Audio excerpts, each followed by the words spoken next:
Enyumre no nsia bogana de shimama mamuni na dwuma makwaba. Eba ahenkan 93.3 FM so yensema address yi. Ene ade baba sum se enyumre no nsia akan kase. Ensema ade nam ne de abusua doso pa. Na de obetie bi ene se asua hwenkuta ode su de baba tuja se fiti nyamebu aje no bosom ne kono. Wo mu de dwuma sum bi eba no ebi obi person no ayi me account no ade ne de dwuma nya de ombepene. Sanso ana aye wo mo kra ni o ma free ama foforo so ba Ghana ha said ya tu dwa wo mo se aban we won fa ni o ma papa bi nwu akwam na de wo ye de enyara Chamber of Bulk Oil Distributors nso de atuja se enche fangu ne betum biem amena peja kosoro wo kopia mu awon Achemasa district mu aba beto dwa se wo ma che champagne makoma adunu Orumnyafo John Abdullahi Jinaponso e de atuja se GNPC for enso wo mu dwumadie bi eye ahadwen kakra na sese de bebi akwakodro na no ada MP makoma aduo wotwe sore se yentu keno fori ata ya sese asika bi koso osika tue bi koso na nsemu emu nsampewa ene asamporo ne yedeba Alhaji Hankuri Enterprise edwumaku abuaso yase ne wasika famu Jubilee Hospital so Eboa B Plaza Hotel Ochima Development Association Ahenkan Marketing Department ebebu womuni na Eboa mesika ene enwure kase ne live ewo Facebook and YouTube search Ahenkan 93.3 FM Trawadwen na ebekenkan kama ediamon anasa fafa 0594 841044 text message and WhatsApp and also the phone my ebekenkan ediamon enwure yi akenkan fo baba somo eyeme kwaku anin kusi buadumene afia ampofowa Ghana adeshemamba nsam ya dibei information centers ahudrobi na ebuato apetimu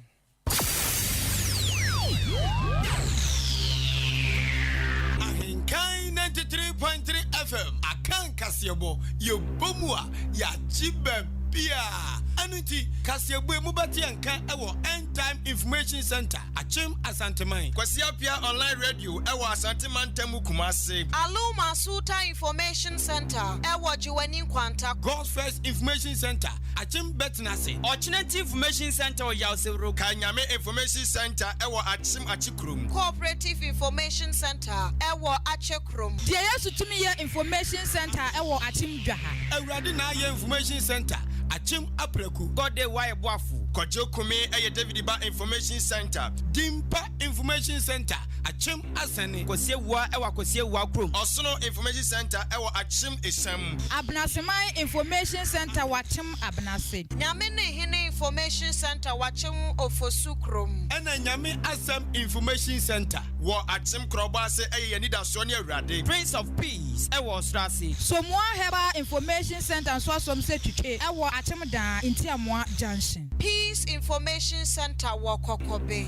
Eno Sewa Information Center ewa Achim Anyinase Kusam Information Center wachim achiase Keka no krobo eye Adom Information Center Peace Infobiz Watakrasi Tokuya Ebutu Achim Odumase Adwempa Information Center Ojinanko Jama North Chidom Information Center ewo Achim Adubiase Bono Mantemu Abapa Information Center Goka Sumnyame Information Center eye Chirimenken Nyankuma Ase eye Nanapia Information Center Da Kingdom Come a police level Asioko Jama no Bono Mantemu eye Duapa Information Center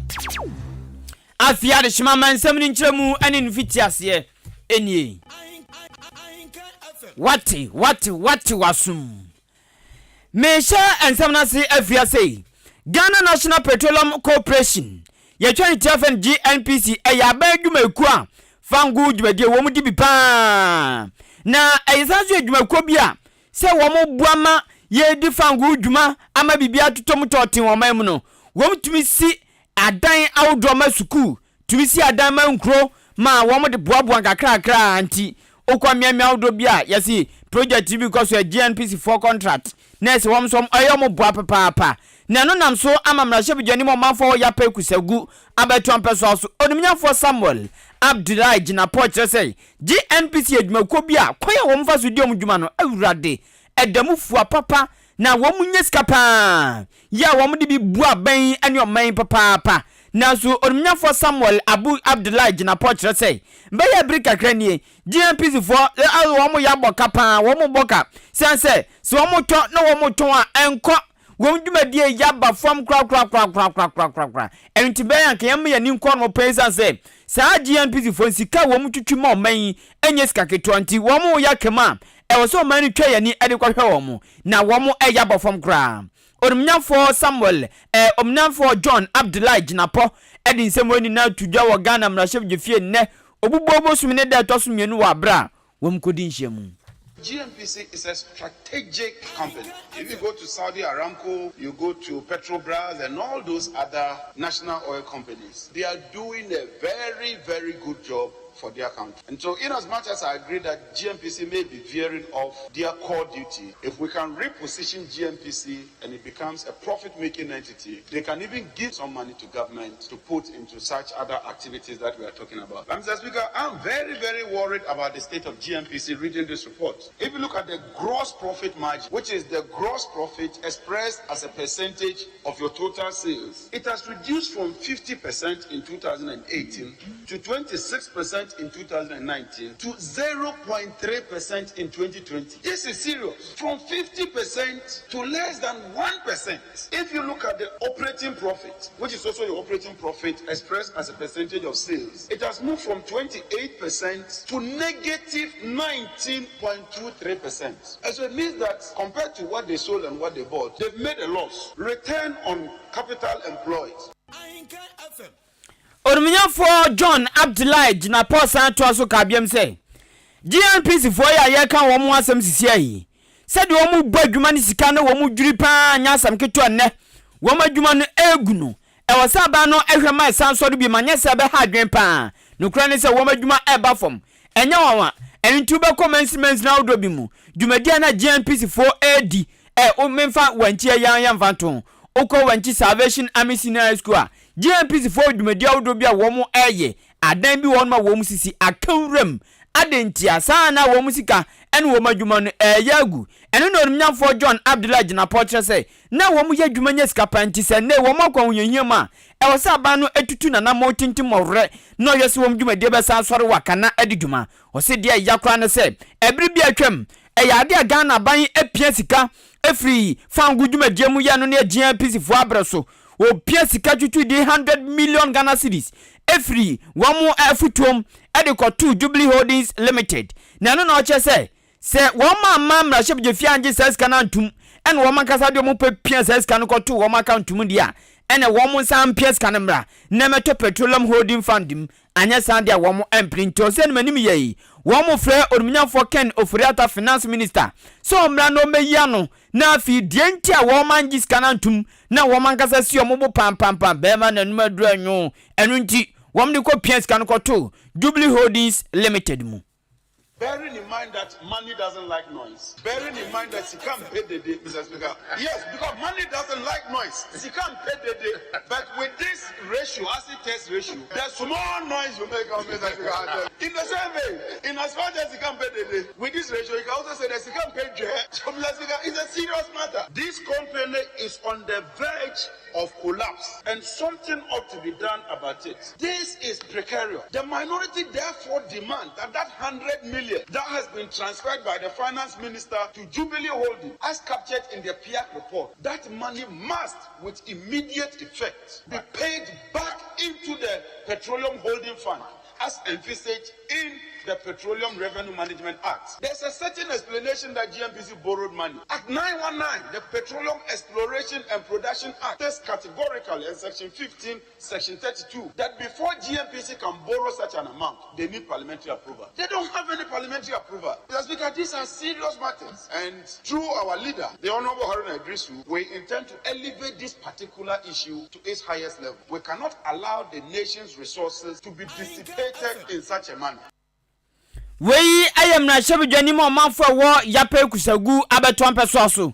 onumnyafo John Abdullah ginapo Janko yanim ewo enumre no nsia Akan Kasiebo no emo na yagusua ejina fuel ene ne ho nsankaye ena no ada his excellency na Janko Akufo-Addo ne sama hodra wode betu dwa efa Ghana economy ho no yade se wo ka se wo mo kwa akopɛ fuel de ne boafo enu nti se nkrata bi ne namonte ye mu nsem nyina da ene se empanifo ato santen afa play papa bonframa moko eye Abu Dhabi na honu a wo moko mo ne eye Dubai fo de kwa kwotwetwe nkomo ahwe se wo mufu wo nom de mayento no wo betimi aton e de ama wo maboafuo mu ana na sansem we na nam so a Kanen Chief Executive ya na wono eneda Ghana Chamber of Bulk Oil Distributors ano Obra senyo hosi ede atu dwa ya watchesem se de wo maka no se bebe mu sa de asanka yo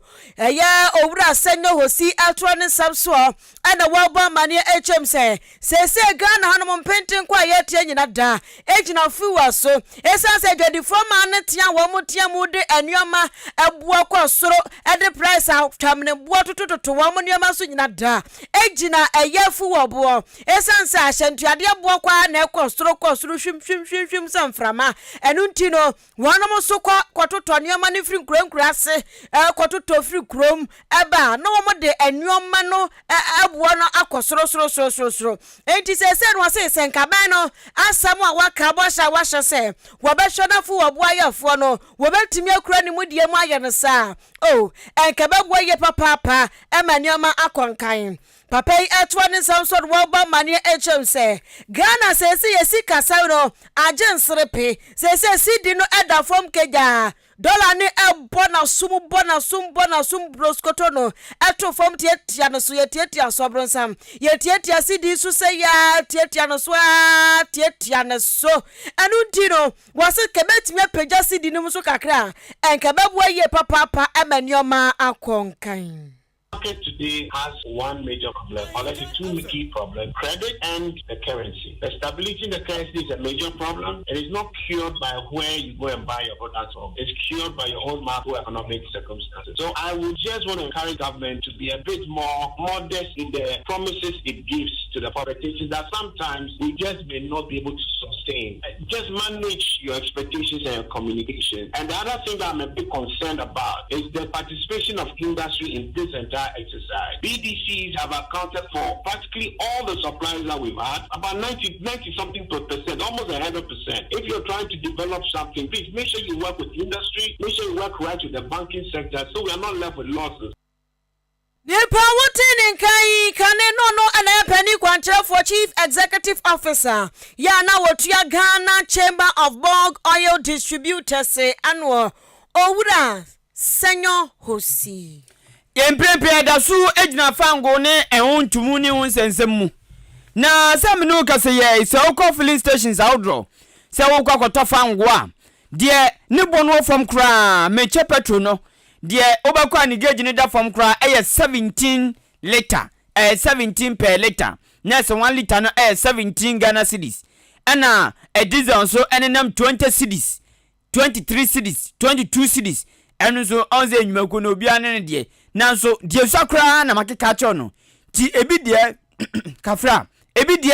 18 per liter 1 liter 18 cedis ebi de enenam 24 enu no ye diesel ti ekosoro pa nanu na anwure ya yegusu boabo ya ho okodwa pa newsroom ena Ghana Chamber of Bulk Oil Distributors ye twani tiafa no COBD ana COBD4 wo board chair Madam Ivy Apia Usu ede abetu jase Ghana fonya krado yenhye sapom nsuo sanse sentumu babie ma enya wonwa se bedu 20 cedis na sa 1 liter no bedu 20 Ghana cedis imprempre nam 17 ebidia nam 18 ebidia nam 16 ti o se sentumu a ebeba no se sentumu biem tintumu a ebeba no na eko 20 Ghana cedis ti Ghana for enya wontoso ena afi this also anu so be peja pa sansa no de 23 25 entanu so be pri akonanim ti anoma kai no ma hye no so Madam Ivy Apia Ousu kasa no san to ne nsem so say enu nti ebia fiti ba na otwe kakra ko yei wo manfo nhwe no musantu na mano aboa ho na wo yadwuma so na da shotrim se ne fangu ne tumitum abribia anopeya obi ko John Mutobi oda no ko boss ye de ne yamane jabesa no odi bia ka ho na esentumu no abesu enu nti ose ya ne monya anuntaso Madam Ivy Sato ne nsam so ka biem se nka beya ko de asade pa eto Chamber of Bulk Oil Distributors nanim se a stores awdo wo mu ne omudin se wo so no wo mu hwe ntutu nyama ye na aban so nhwe na onu so mmoa se de beya fangu bu akwa ekosuri obetuma ya hu bibi Madam Ivy ne nsam tudwa sei. Look, no amount of prudent pricing could have prepared anybody for today. Granted, there's also a situation of underpricing. But if 2 weeks ago Friday, you even sold on cash and carry to an OMC using the exchange rate of 11 cedis, assuming you were even being prudent, so instead of using 11 cedis, which at that time was around 10.5, you used 12. By the next 4 days, which was last week, Wednesday, you were out of the market because the exchange rate was 15. As we speak, 16. So, regulator, I know it's a long shot, but is there a way the government can also look to subsidize the shocks that the BDCs have absorbed in this period of time? And being very honest with you, if we're doing the right thing, we should be expecting pump prices in the 20 range in the next pricing window. Aha, I don't know. Tio say entumu abewa otisi atupa tomu pe ana otisi ato fangumu a emane nyo se bedu 20 liter 20 per liter next 1 liter bedu 20 cedis plain enenam 17 Ghana cedis eni amuti ye board chairman Ghana Chamber of Bulk Oil Distributors Madam Ivy Apia Osu na nanu si ya pe ana Chief Executive Officer ma Association of Oil Marketing Companies Odua Kwakwa Jimandua anso ya no se iye se de fangu bo kwa na ekosoro ene se de diesel ne de keka ne bo hura na huru kosoro no ama womo members no womo bre pa womo bre pa adwuma mo ya no mo bre pa enu nti womo srada womo hwanya fangu no bibi na owura adua se de nti ama fangu bo kwa ekosoro dollar ne ka hu bi ti dollar na huru kosoro kwam no aban no hwanya wo bibi wo mo hwentuo na mo mfa nyo mo dadwene te se de kom de wo mo mpaduane adie no mo mani mbirituo na mo na de akọ adie ehu dodo. And now our margins are like this. And sometimes even run as a loss. I remember some OMCs, they gave me some analysis, I look at it, and for petrol, they're not making anything. So the little that they can make on diesel, which is keep them going. And some of them, as many as 8 months, they have not paid their workers. Can you imagine? And that's the average. So some of the workers, some of them don't even want to go to work. So that's the situation we find ourselves. So there's a need. We're saying that we've done a good work with the team. But I was wondering as I was sitting and said, hey, so if this is a good work, I don't know if you didn't do anything, what will happen? But we still have to do work. The parameters are something we cannot control. But we need to look at it again and see how best we can redeem ourselves from these doldrums. The way it is, we don't do anything about it. You see, some waves are going. And the last count, when we were talking about some people who are not paying those things. Those people who are not paying, if you look at them, averagely, they have been around for just about the average of 4 years. You see the big guys, the guys who old guys going away. Eni amuti ye Chief Executive Officer CEO, Emma Association of Oil Marketing Companies. Ore Kwakwa Jiman, dear. Jenko yenim ewo Kasiebo no emunabusuama yemfiri wakakra na yambra ha say His Excellency na nadu dan Kwaku adukro ya Ghana ya mampani ba akopɛ bosu kena na nadu show boy ado gagai ado free SHS ado one district one factory ado sika empedede enanu wada sika bedede ho asam ye obeka ye ne kasa ho no mu ono what to just say enche bosumi ada animia kwa ne bosumi nsia so ebesi 2023 mu de enweba bo mo betete so nioma ye krafri amanfofra so ba no bo mo ba betete bi so na ye de ewa ha sei na tete a wo betete so mo so ya mo ene anwanom ne akokwa fosu afadampam ne de keka onyina da wonom eba ba hwes atete so His Excellency na dan Kwaku Ado ena de ekan ye wode tudwa enti enioma ye krafra manfofro so edeba Ghana hanom a ye die no wo be hwa tete so se na be ya nyina ye bani ye ni be kode e wo Ghana ha se ne ho na ya hwe adie na sa asem wo kwan ye nanam so a executive secretary Adema Import and Export Association Owura Samson Asaki Awingobet wono so dia tu dwa wo se abane nya krado baby na dan kwa kufu ado keka kono wo jeje kono enyendu ho no mo kra se pa se Ghana betna ha se yankwa kra mo mfra ma wo fro so mba wo se oyendu ho na Owura Awingobet atwa ne samson wo se abawe na kase woteso no nche dan nim di aban ne hwehwe ese no waka we ya adechie no asase sana no wo se aban kro ya ehye eye akuafo bo wo Ghana ha se wo be ma wo mo fertilizer okwa na so fertilizer no wo mo a ekrafia mahofro so eba no wo mo je fertilizer na traffichu wo mo ntua wo se besi na nyina daban ede one more craft fertilizer free amahofro so ba Ghana say still what do am ka ya eno ho nsem ye bebre akuafo bebre so krampo wode de wo ka besi ne enya de so wode fertilizer na ba enti no asam no pa ne fapem ene le fare ba ne chese e wo se Ghana ha kasa na mpanifo hye da etna se na wo musi nkunya ede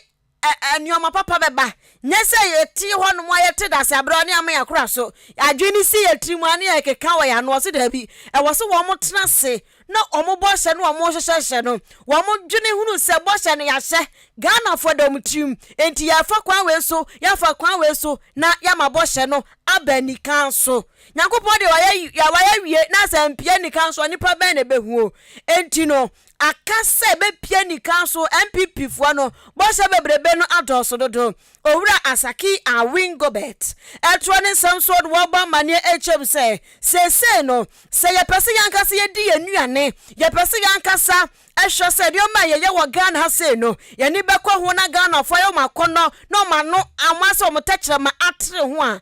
enya wo se asoya wonom ena shawre kwa chansam so no ye disika hye ho e wo se ye masa adwumadi ekoso e wo awrekwa cha asoye no ekoso yie pa nyese ya no wo se disika hyem na wo mu putu dwuma na so wonom dwumadi ahodro wo mu die no e be kosoro wadre kwasi bro ni se production se wonom eye adwuma da bia adwuma koso akuafo setena mu ko wa nyoma koso fertilizer ko ene nkofo tie sim koi ya mana koso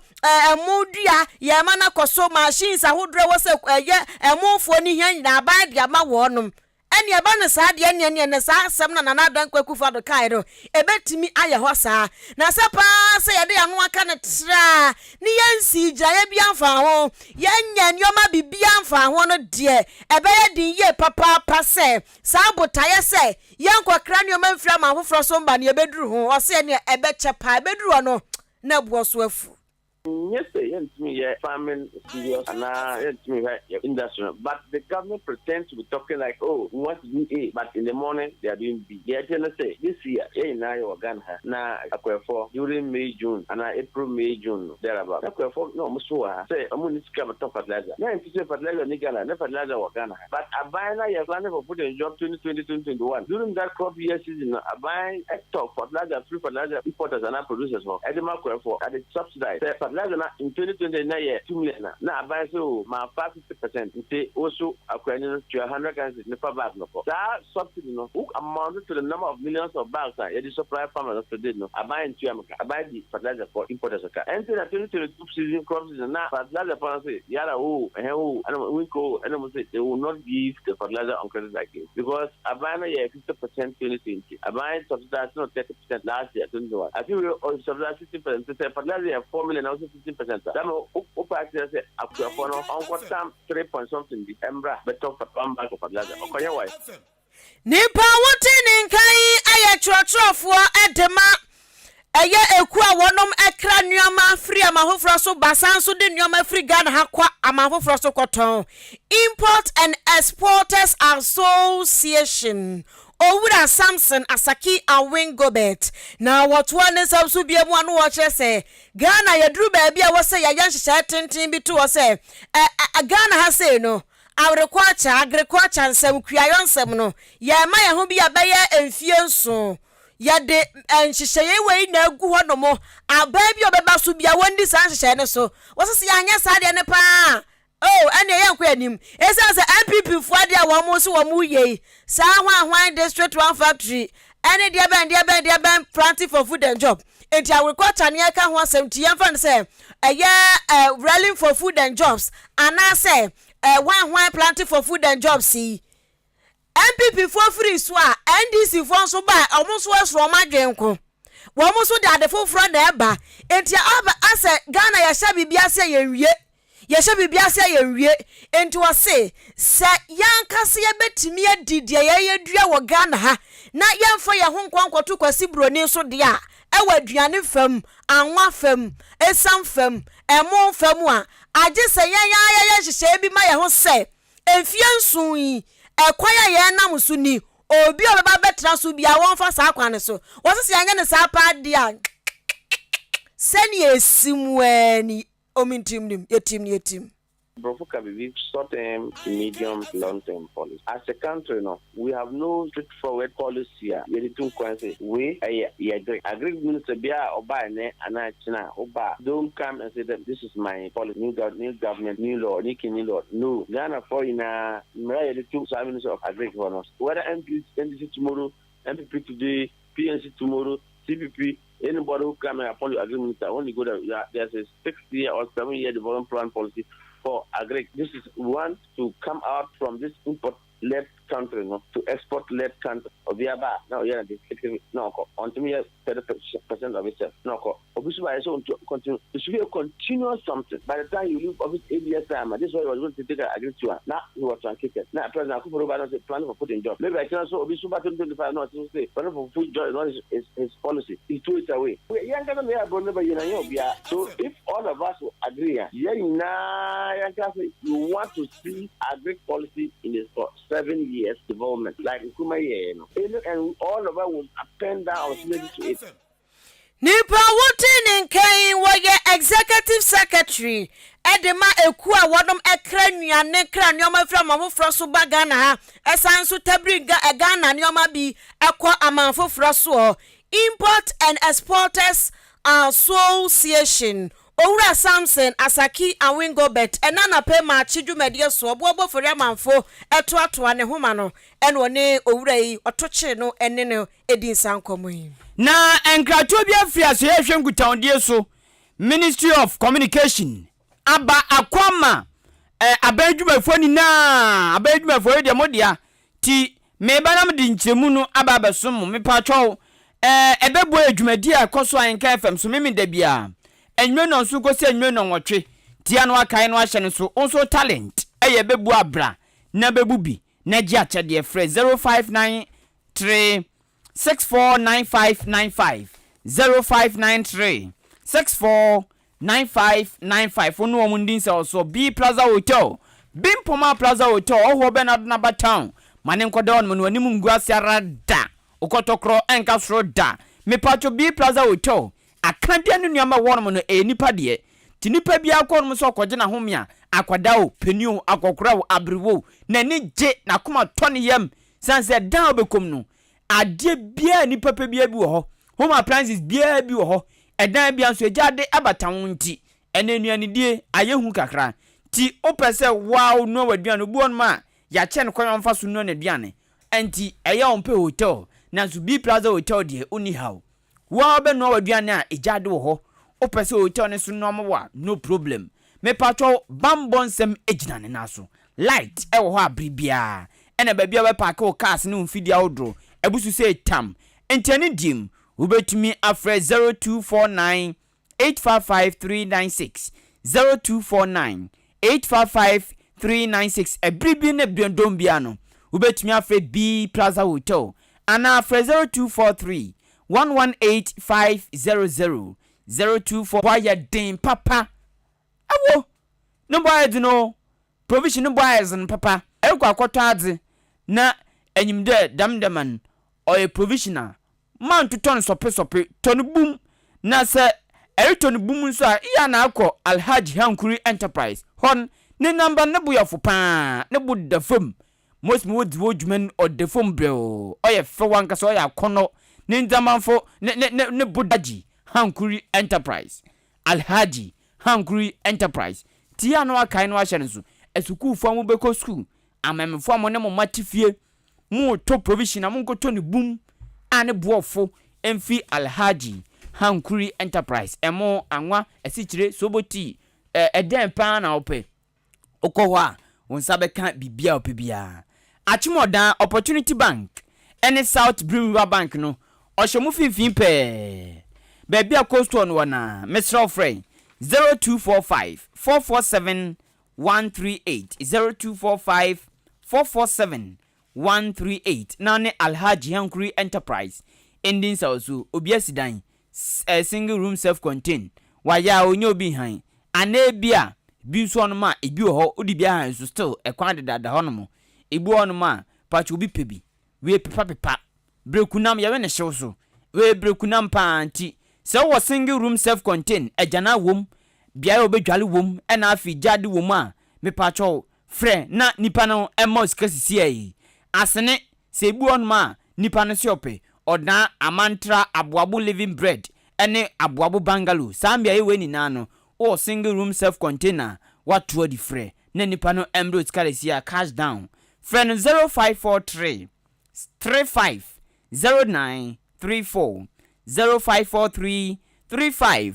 0934 na one no ending sawoso Jubilee Hospital so sa we yade ho dodo wa kwa kwaje wa yarehwe esansa doctor for animute wonu megira so 24/7 apre won kwa ede amount enu nti yade ne se de atie bi a kwa Jubilee Hospital a oho ebeto ye won pa ho no ebeje wato so ma ya show ye obu onu ase yade no mpeso obi abehumi ntwom ya wo private rooms ewo ho laboratory ewo ho ti ye wahwe odunsom umojam sebi wajanemu na yehu yade a etete wa womba ne sa ede amount pharmacy wo ho enti enura so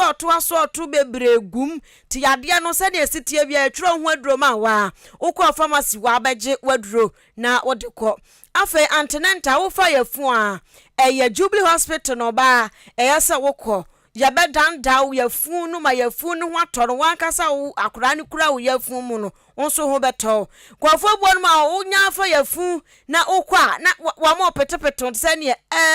wurampo a hwe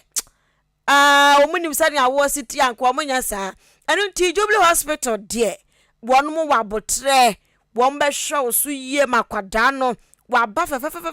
breso se wo wa o ma jiwa wo kama midwives papa wo ho enu ti umpe we de na pe na akrada ne da yafu ni mu kra no upe so hu so akrada be pekasa akrada be ye dindin akrada be ya ahomaso kakra be ye dwe kakra unse akrada ni bo mu da yafu ni mo tete pa o mo tete wo no broni akrada da ne yafu no tete so onim akrada no dwuma oba be di ni nyina wonim enu ti Jubilee for nam ultrasound and ECG scan machine so be mo hunu nya sakrada ya oba bema nyina wombeka ede achro umpe we na de he na pati atanso ho enti eto apentia yebe so afre nyame se edu critical ni ase anya operation be ye okama esanse theater ewo ho counseling unit onyade ne nyina ena eya ayi enusam sikansam ne de keka obi wonu ma kasa kire obi wonu ma psychologically no obre eti wo se wo kasa kire no nane how no efri ne so efri eni yade ye ade bia me ba wias me num eya pa so wo to keke na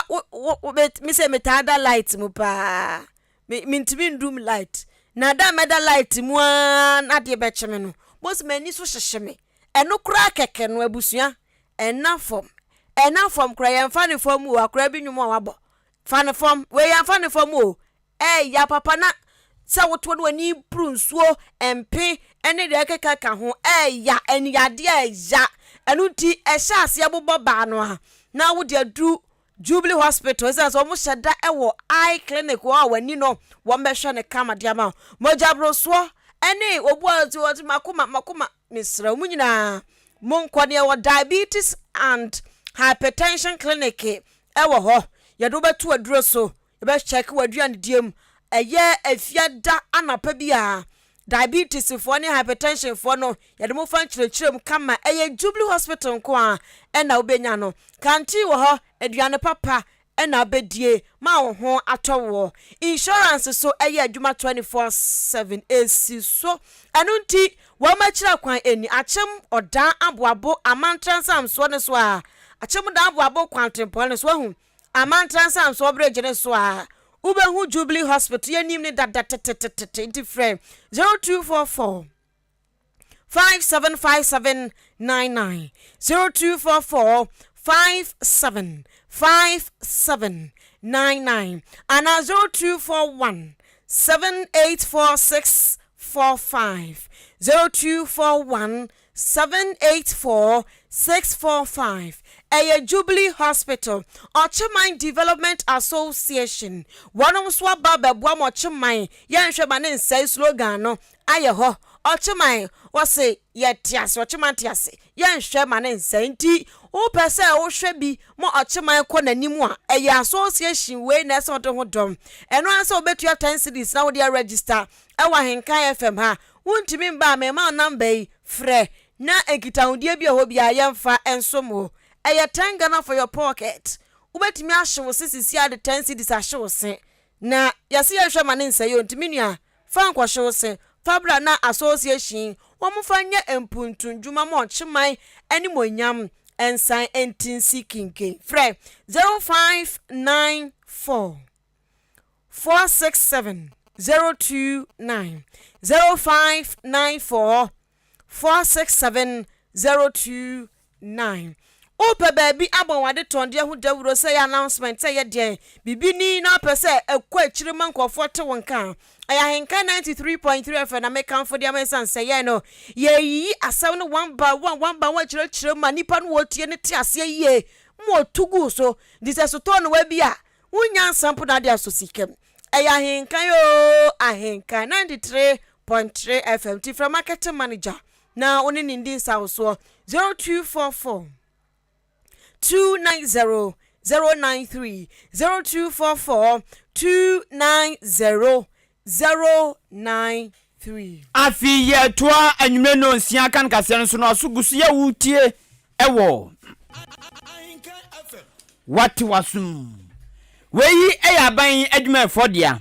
aso ye hwe enkutaodie so Ministry of Communication mami otua no say Minister for Communication and Digitalization osanso na shebijani mo mafo wo Ablekuma West abeto ampeso so ewo nkram mpuni mantemu orumnyafo esla owusu ekufo ma media tuja say fiti afini aduonu miensa 2023 kono se woya abadwuma ani na ebia wo abadwuma mu na ebia esi bibia ba ti adekora ni nipa no famfa email address so na yeso onfa office dia ma no ana email address na ya osifafa me dia so no ayama no entie bi odvl yesi obi mfili bibi osifa ne dia so ebi obi municipal assembly na district assembly bibia ni a osifafa me email address so ebi obi teacher ni bibia ni osifafa me email address so osi wo ya abadwumani na wankasa wo de email address ebia kwaku kontomre www.kwakukontomre@gmail.com ebia ama ya amanie.gh.com ana gmail.com na wankasa account wa create ni email account no odi ti abadwumam ye adwuma sesa ankofo ni na fiti 2023 kono ni na wo mo bebra nyade wo mo bepene na ose wo mo bra no no mo de shani abadwuma bi din sa so na o men ana ontumi ma hodomo a obetumi de afa email address so nti enam so am wo mate ade bi efe na National Information Technology Agency no si National Information Technology Agency no mame eslo su akufo say yen kanche abannwuma ko na wodro ni na se obi ahwenhya no so se one sa agency bedin sa so na wo matumi ade wo maka ekuo no ho se de be ya ebre so fiti 2023 kono bibia ne so bi pese otonkra fa abefo ntintamfide su email account mu no de madwumakuo bi ebia DVL ebia passport office ebia assembly ana abadwuma bia wo mbetumi ayama nipa kro no na paase nipa ba akopedia ne de fa so de eno de enhya ne kete se wo mbehwe amade wakan wo mbetumi adiso odinsan woni na to dwa technology breakfast nhemu ya ekoso na wo mo kasa ye nkyerɛkyerɛ efa public chief executive for no said yo mbetumi aboban ahwa toto nyama ma ban digitalization na odi asi nani so no ebetumi akonkan ho sa wo so eno no mudi.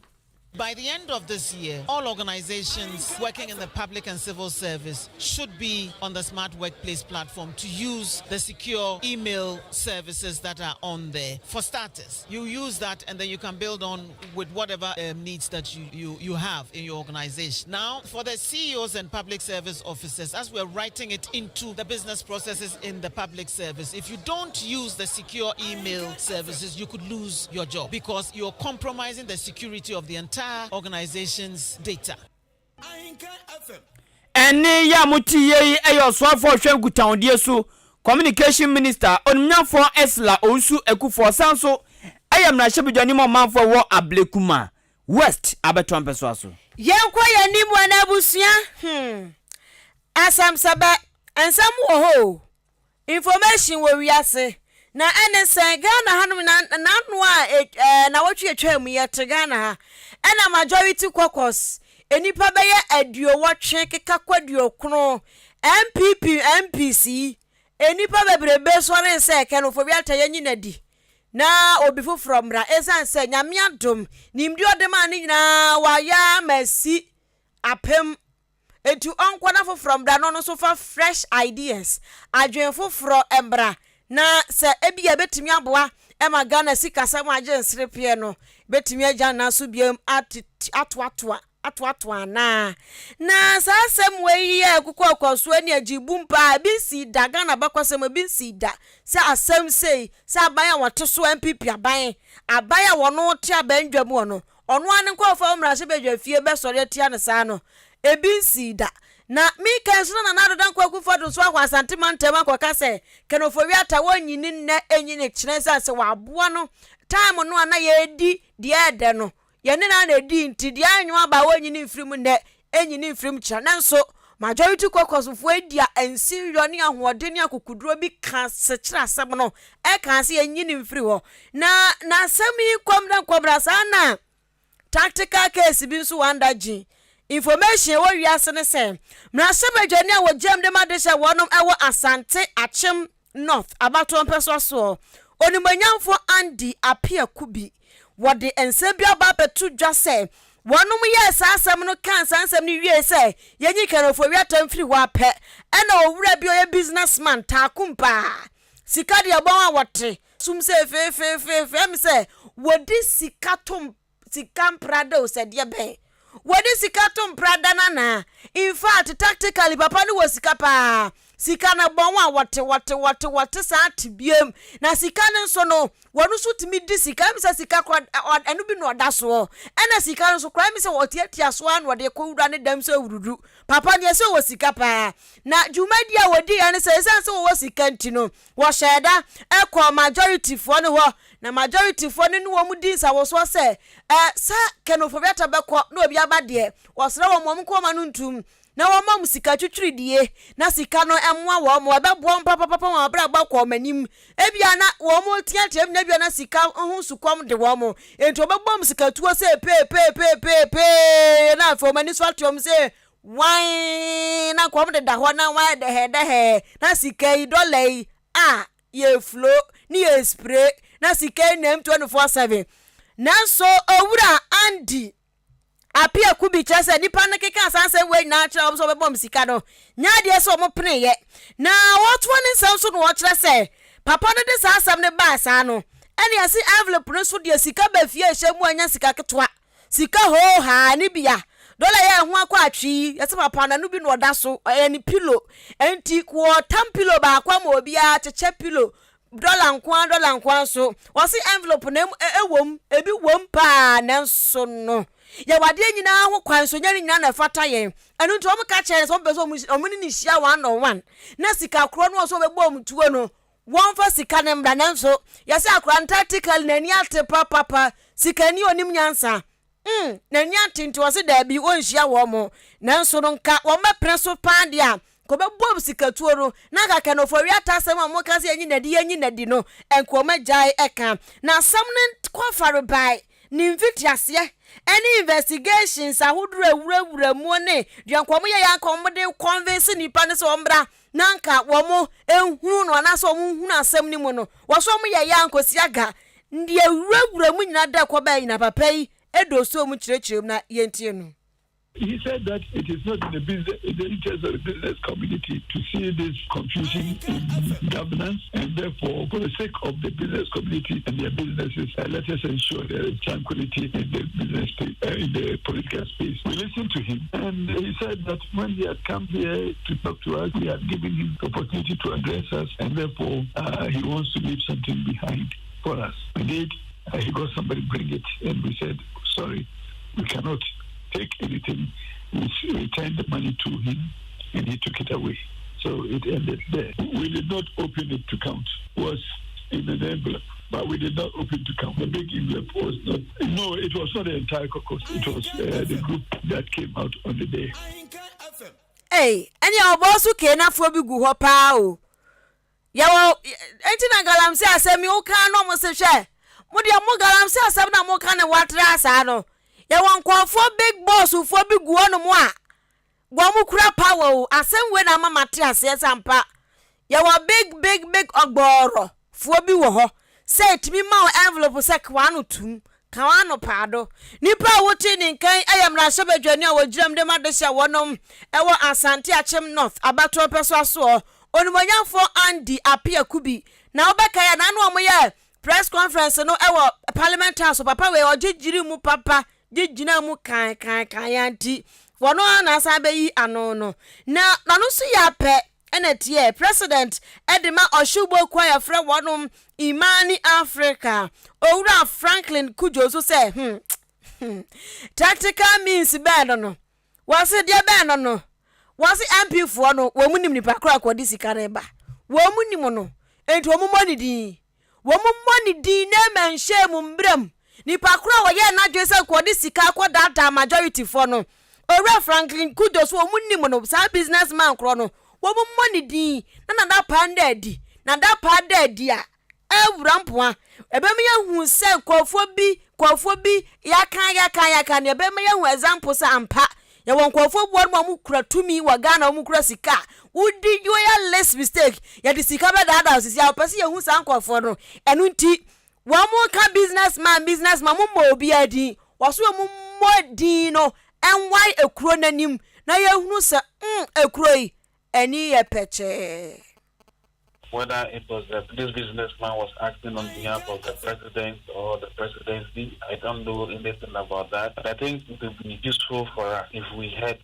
got to know who the person is, so that it can give us an inkling into his business activities. Whatever contract is won, whatever contracts are in the pipeline, then we can begin to unravel this, I call it, precious relationship between businessmen and then politicians who probably are not up to it. There's been a number of studies that suggest that the way we run our politics, the way the campaign financing is done, ought to be discussed, and then elements of. So you are right to the extent that they may be shielding this person, then it borders on some criminality, and that incident must actually be investigated, possibly by the special prosecutor, so that we get some of it.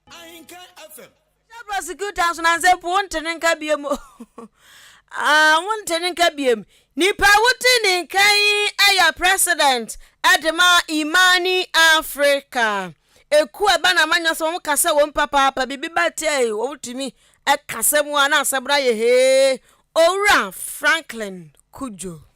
Na ye ko galamse nsemu se ubowrem wo payment mu na wo ye so opeso kwa santimantem na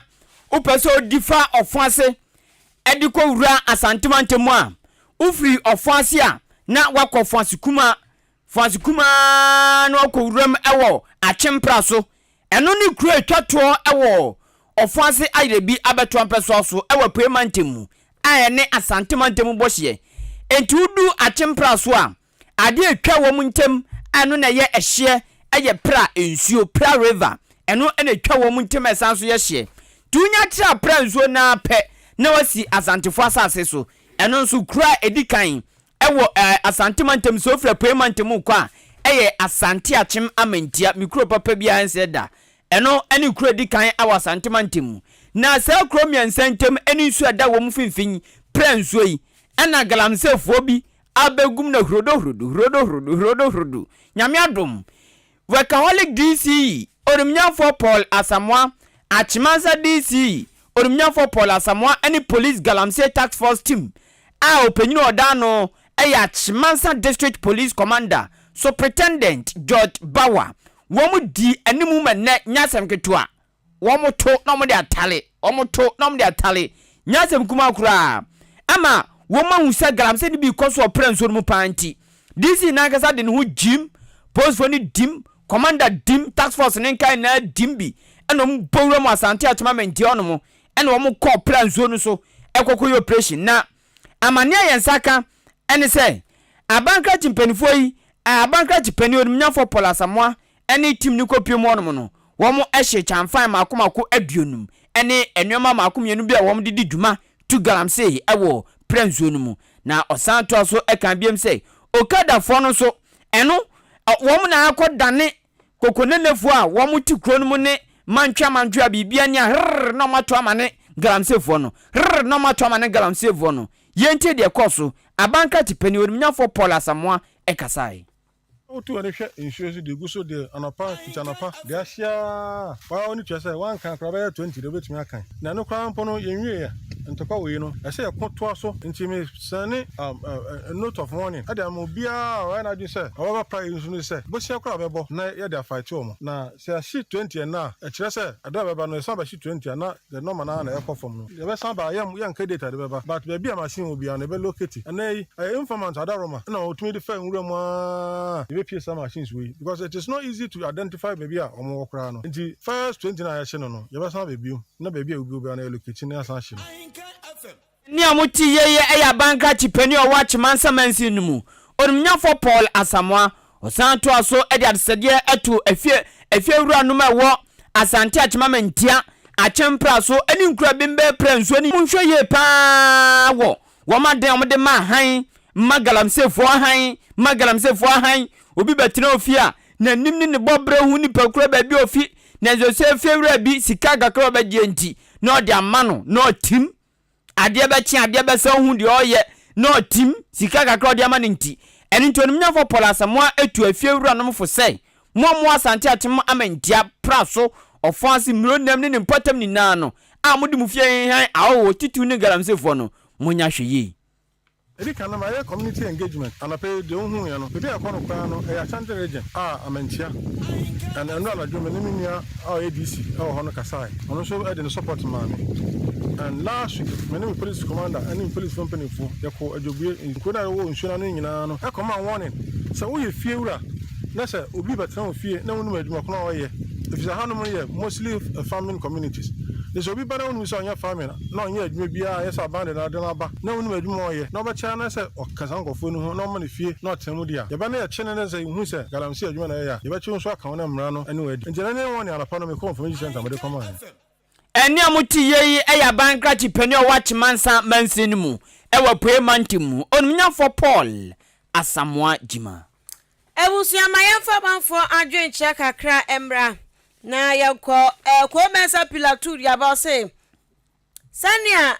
economy no beye bia sebe papa sebe bone seye de ben sebe MPP noa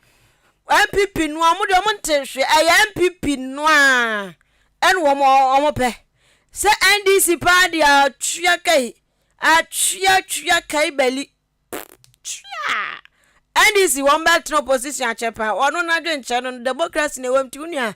obi che na adwantimi ntini mbono obekan e de ama no etima kan unia ankoma first and so e de about say odi free achem ayerebi inside achem bi eni wa say yes I totally support massive done by Honorable Paul Asamoah Jima etibigidi say ya galamse no hasam no wo kan say pani no ade a wakwa akoye no wo muta na chi papa say galamse fu e woni mpatam no aso akọ wo so ehyehyɛ chamfan de emuye nana akuamu abo aten so de aba say samumpo John Dramani Mahama obetro opposition ache Samu Penso Dr. Alhaji Mahmudu Bamia obase kakai woba eba obesan babiem ono na dwe nhye no nti ma me fa Facebook dio no ensi ha sei na yenko SMS Kofi Azegidi free achim abena so san ka fa mu damufu a nyankopon hwa mo pan ne tactical news am de maye osiama Ghana ayede pa ko bi krampo 1 Ghana cedi eno moton no asembe ni heva ne nami we se what wasum kasebo is loud and clear e wachim abnase osi ochia ye ni na afia ne kusi ochia papa ogiri se yempom de mu ye pa fi edi free clothing achim abnase eno no so tura no mu sei we si Ghana yebe wu ya asene mone nyankopon enye adwuma o sei mone nyankopon enye adwuma yeda ase ya edi free asene ne ba yeda ase pa nyankopon hirawo ankoma first edi free ofansa yiribi ena o kire sei oto okisa no puna kan wo no tino yedi nkan boso dada ma yemfa dwenje no nsia no sei wo yan kan de fa free yen amami nchia me fan kase me biggest fan and me one papa bi ba ha sabio na nini ho nani na ini wana ohun ade jinsi atu da bi nani ohun ade ba nani wo ba pa ohun ade no wo so fi atian kama kwanta ATN ene watu tomu ba ha no mo o sese na mi bo mi din na ene de pa enti na me shada apru mi munu abodin no ama na ode Osmanu Jaro wase edi amanfo dim ne no pa aye unya bi adi mo akra yankopon hira onto nkwanem anya akoma so die na ma o edi na da so nti ko so bes so ani je ho unya bia di bia ati akama kwanto mu di no obia ni mo no wase aso udem enti oni pitu nti uni medin we eni ebi oni mo no aso udem o ka ono je so sen aso udem no so ka biem unya bia di asu eti Osmanu Jaro good evening michiapa ye chia ene enumre asanifo nyina sister course oton ade ewa senator provisions nya ade nanim te se ne ba honorable no pe na honorable ewo empatamu michia wo mo ene enumre ena afen so sister course alaji good evening good evening ena wo fanya wa mo akonso wasene michia no mi remfi achem abu pistanfu michia mo kuma Nyankopon o kan ayiman din apema ka me former tree teacher bidin also Mr. Pon so ya say emuye oda dibi emuye oda yes ensam wo ho emuye oda dibi yes wawolo enti ye producer nyumre eye ama safoa atwe Kwame Asante aka Sir Charles ene ohwana osobi ode ebo tutok ewo kaase pa odimetuo tun se epobi mu ene atam na betra no mu sei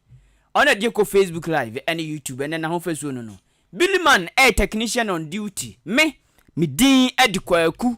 enin kusi